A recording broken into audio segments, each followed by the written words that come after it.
Voici ce qui s'est passé. Le 3 janvier 2026, les États-Unis ont lancé une opération militaire au Venezuela et ont capturé Nicolás Maduro à Caracas. L'opération américaine s'est appuyée sur une supériorité militaire écrasante.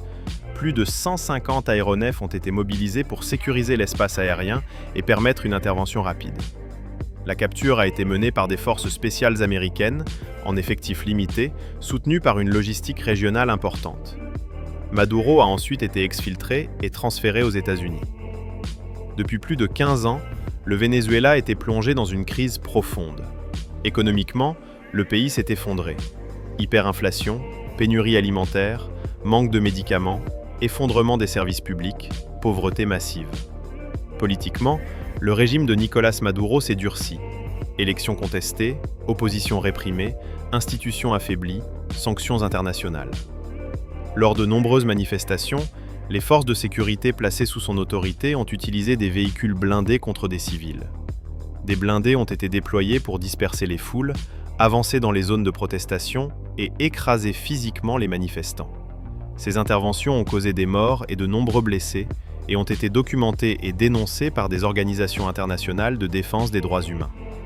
Même en l'absence d'un ordre écrit rendu public, ces faits se sont produits sous l'autorité directe du régime de Maduro. Officiellement, les États-Unis justifient l'opération par la lutte contre le narcotrafic et le crime organisé. Nicolás Maduro était inculpé par la justice américaine pour des activités criminelles transnationales. Mais l'enjeu est plus large. Le Venezuela possède les plus grandes réserves de pétrole au monde. La région est stratégique. Washington cherche à éliminer un régime hostile, à réduire l'influence de puissances rivales et à reprendre la main sur l'équilibre régional. L'intervention répond donc à trois logiques claires: sécuritaire, politique et énergétique. À court terme, un régime autoritaire tombe. Un pouvoir qui utilisait la force militaire, y compris des blindés, contre sa propre population est neutralisé.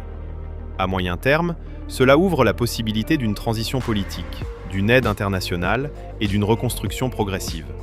Ce n'est pas une garantie de réussite, mais c'est la fin d'une situation devenue violente et intenable. Quand un pouvoir en arrive à écraser ses manifestations avec des véhicules blindés, il a déjà franchi une ligne. Mettre fin à ce régime n'est pas une option morale, c'est une nécessité. Juste pour tout cela, l'intervention des États-Unis est une bonne chose. Abonnez-vous pour plus de verdicts.